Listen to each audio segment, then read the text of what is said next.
Cuando hablamos de la construcción en América Latina, no hablamos de un sector cualquiera. Hablamos de ciudades que crecen, de infraestructuras que conectan países, de edificios, plantas e instalaciones que sostienen la economía. La construcción emplea a millones y está presente desde grandes obras civiles hasta proyectos altamente especializados. Es una industria enorme, visible y estratégica. Aún así, arrastra baja productividad, márgenes ajustados y digitalización más lenta de lo necesario. Hoy miramos al futuro como se está construyendo el mañana en Latinoamérica, con tecnología, seguridad, sostenibilidad bien integradas. Hoy nos encontramos acá con compañeros de Hilti, en donde vamos a hablar justamente de lo que es el tema de la construcción. ¿Cómo están? Bien, gracias, gracias. Qué bueno, qué bueno. Bueno, nos acompañan de diferentes países, trabajan hoy en Latinoamérica y qué mejor manera de poder comenzar haciendo comparaciones, ¿no? En el buen sentido, claramente. Entonces, un contraste simple con respecto a lo que es la industria y la eficiencia actual de la construcción. Hablando un poquito de la construcción en general, creo que por todo el mundo, la verdad es que aún no está tan estandarizada como otras industrias, como lo mencionaste, pero de países a países se ven algunos desarrollos. Y la verdad es que ya es posible ver algunos cambios en términos tecnológicos, por ejemplo, robots que autoperfuran El techo. el techo, como también, por ejemplo, impresión de concreto, corte preciso y también una nueva tendencia, por ejemplo, ahora que está empezando en Portugal, de donde vengo, que es la construcción modular. Y es algo que, bueno, está conectado directamente con la cuestión de traer la tecnología para que los retrasos, los procesos más manuales que existen hoy en la construcción, bueno, se separen y se cambien para algo más productivo. Nuestra industria es muy manual. Todo es conectado a la gente que hace el trabajo. Pero hoy en día, yo he visto, por ejemplo, en México ya en la industria de elevadores, ellos usan una herramienta o una máquina, mejor un robot, para perforar dentro del cubo de elevador que tiene mucho hierro en el core y es muy fuerte. Por eso este robot puede hacer trabajo mucho más rápido y productivo. Suena súper interesante, pero veo que estamos hablando de rapidez, de productividad, pero ¿qué pasa con la parte de la seguridad en este salto tecnológico? Un desafío más que problema en la construcción tiene que ver con las enfermedades que la persona, por ser un trabajo muy manual aún, que enfrentan al final de su vida de trabajo. Y tenemos casos conectados con el polvo, casos conectados con la pérdida de sensibilidad en las manos. Y un ejemplo es que si tú trabajas todo el día con una herramienta que vibra mucho, al final te vas quedando sin sensibilidad y es un problema gigante. Claro. Y por ejemplo en Unity, y aquí un poquito de Squall Alert, vamos a ver ahora aún más, porque hoy en día en todas las herramientas eso es un estándar de Unity. Y ahora vamos a tener la oportunidad de ver, por ejemplo, en una herramienta que es teóricamente que vibra mucho como un breaker, y vamos a ver que es como que nada, no sientes nada. En el tema de polvo es un gigante tema con los clientes de mecánico y eléctrico, porque todo el día los obreros tienen que perforar hacia arriba y el polvo naturalmente cae en su caras. Exacto. So, hoy en día nosotros estamos intentando enseñarles cómo usar un extra vacuum que tenemos que se llama DRS, Dust Removal System. Un accesorio. Un accesorio adicional, exacto, que funciona como si fuese una aspiradora, digamos. Exacto. Y tú dijiste algo que me pareció súper relevante, es que no tienes que ir súper allá con herramientas que sean complicada, compleja. Puede ser algo súper sencillo que ya está integrado en herramienta ultra liviana y que te ayuda. Por ejemplo, una herramienta que hizo mucha diferencia y especialmente en este trabajo de sobretest sobre cabeza que estaba mencionando Warren es exoesqueleto y ayudas ergonómicas para el trabajadores. Bueno, eso puede hacer una diferencia enorme. Al final el cuerpo es una herramienta más y se desgasta igual. este exoskeleton es muy importante para mi tipo de trabajo, porque, como dijiste, todo es sobre cabeza, pero estamos afrontando desafíos en explicar los beneficios de este trabajo, porque todo el mundo, los obreros, están súper acostumbrados, gracias, a hacer su trabajo, en su manera, con su proceso.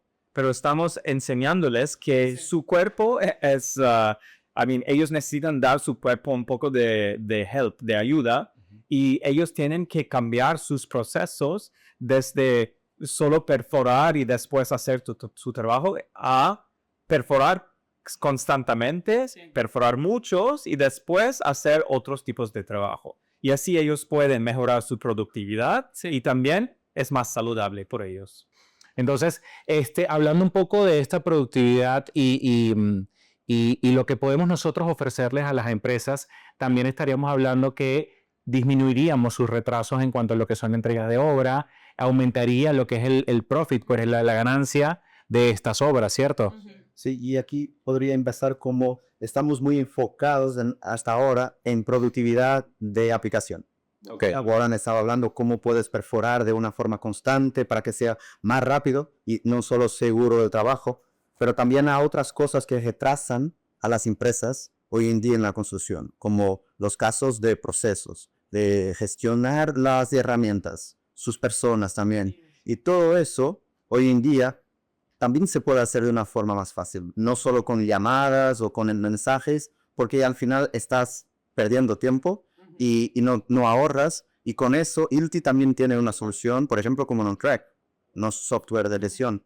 Y eso sí, también es como crear productividad, aumentar su productividad en otra área que es muy relevante también en las empresas de la construcción. Es algo que conecta mucho lo que estamos diciendo, porque no es solamente productividad como en términos de tiempo o de seguridad, sino como un cambio cultural de las empresas, porque como industria, es una industria que al principio tú dijiste, ¿cuáles son las diferencias que Portugal, Medio Oriente, Italia, que se ven más en América Latina?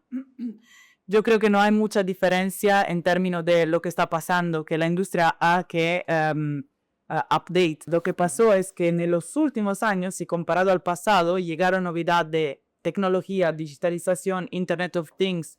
Así que ahora para supplier, para partner como Hilti, la parte más importante es acompañar a las empresas contratistas en este cambio, que sea un cambio de seguridad para las personas, como mencionaba Warren, la manera de hacer un trabajo o de digitalizarse para los activos, para los procesos. De acuerdo, ¿eh? Hablando de digitalización, gracias.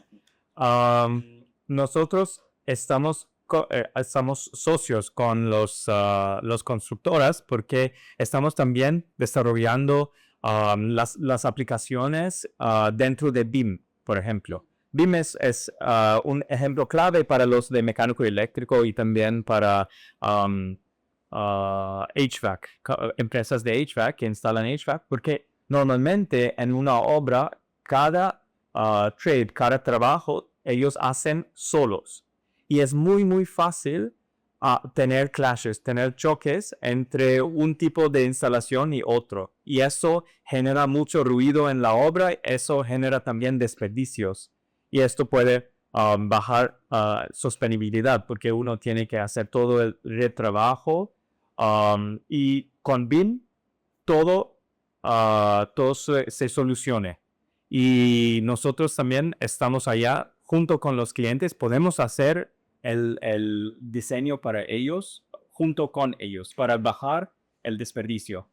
Nombraste una palabra interesante que hoy en día se nombra mucho en diferentes momentos, ¿no? Que es la sostenibilidad. Cómo en este caso Hilti ayuda a nuestros clientes o a nuestros partners, a nuestros socios en este proceso. Porque creo que es muy amplio el concepto de sostenibilidad. Y sostenibilidad es mucho, como tú dijiste, es circularidad, es menor desperdicio, es menor huella ambiental. Por ejemplo, en acero, en fachada, eso se ve muchísimo, como trend del mercado de tener edificios, por ejemplo, que tengan una vida útil mucho más larga, y eso también se traduce en menor desperdicio, menor construcción. Pero también algo súper sencillo que puede ser reducir el tamaño de la placa base, que es reducir no solamente el número de anclajes, ¿no? Sino reducir el acero, sino reducir el hierro que tiene que utilizarse. Y eso también tiene beneficios como bajar el costos, claramente, pero más que todo bajar la huella ambiental de las empresas contratistas. De nuevo, yo creo que el tema principal es ser alineados como partner para tener este tipo de conversaciones donde sostenibilidad es algo concreto, no es algo súper fancy como palabra que pero no aplica, ¿no? Entiendo. Y un ejemplo también puedo dar clarísimo de la parte de construcción, cuando estamos como a poner el concreto en una losa. Bueno, por ejemplo, cambiar solo el método de construcción usando un láser, por ejemplo, te va a incrementar la precisión para que no desperdices, para que ahorres o para que coloques la cantidad precisa de concreto. Es un método más, como decir, antiguo. Puedes tienes un riesgo que es poner más concreto, más desperdicio, más costos que no son necesarios en ese momento. Sí. Yo leí en algún día que nosotros en la industria de construcción estamos responsables para el mayor parte de desperdicios globalmente. Y por esto yo he escuchado varias veces y aún más cada vez que visito los mercados que las constructoras quieren evitar esto, quieren ser más sostenibles, quieren hacer su trabajo en una manera más planeados. Y I'm all for that. Excelente, excelente. Chicos, bueno, se nos acaba el tiempo. Era básicamente cerrar hablando de cómo empezamos a hablar de la construcción del mañana, viendo que ese mañana es hoy. Viendo cómo lo que pensábamos que en un futuro era una locura, hablar de robots, hablar de drones, hablar de láser o de montones de opciones que nosotros como empresa le ofrecemos a nuestros clientes justamente para mejorar los diferentes aspectos de ella. Hoy en día ya se están dando, que es lo más importante. Entonces estamos en un cambio a nivel social, incluso podríamos hablar de maneras de trabajo actuales con el fin de justamente eso, ¿no? Ayudar a ese proceso de digitalización, a ese proceso de cambio en todos los sentidos. No sé si quieran cerrar con algún mensaje adicional a nuestros oyentes. No sé cuál es la palabra, pero diría con la visión y también la esperanza que esta industria, que tiene muchísimos empleados en el mundo, en América Latina, pueda ser o seguir siendo abierta a todas las novedades que están llegando, porque este gap comparado a las otras industrias es solamente algo del pasado. Yo creo que eso es la parte del mañana que está llegando. La industria de la construcción no tiene que ser necesariamente la que está atrás, la que nos está innovando, puede ser pioneer de este cambio. También quiero agregar que si alguna persona que está escuchando o viendo este podcast está interesado en darnos un poco de consejo en cómo nosotros podemos ayudarles también en aumentar esta sostenibilidad, los procesos, estamos súper interesados. Queremos también estar con ellos. Conocer su opinión, pueden escribir acá abajo y con muchísimo gusto, por supuesto, estaremos contestándole. Joao, no sé si querías agregar algo más. Una última palabra, juntando todo, porque la industria de la construcción es preciosa. Todo que se construye, todo que necesitamos, es algo necesario para todos nosotros en nuestras vidas. Y bueno, en ILTI tenemos esa misión de ser el mejor parcero para nuestros clientes en productividad, seguridad y sostenibilidad. Les invitamos a seguir en contacto con nosotros a través de nuestros videos en YouTube o nuestros diferentes canales en redes sociales como Instagram o Facebook, ILTI Latam. También les sugerimos que vean este video que les dejamos por acá, donde hablamos un poco más, evidentemente, de lo que es la construcción. Muchísimas gracias por escucharnos, muchísimas gracias por quedarse hasta el final y nos vemos en una próxima oportunidad. Hasta luego.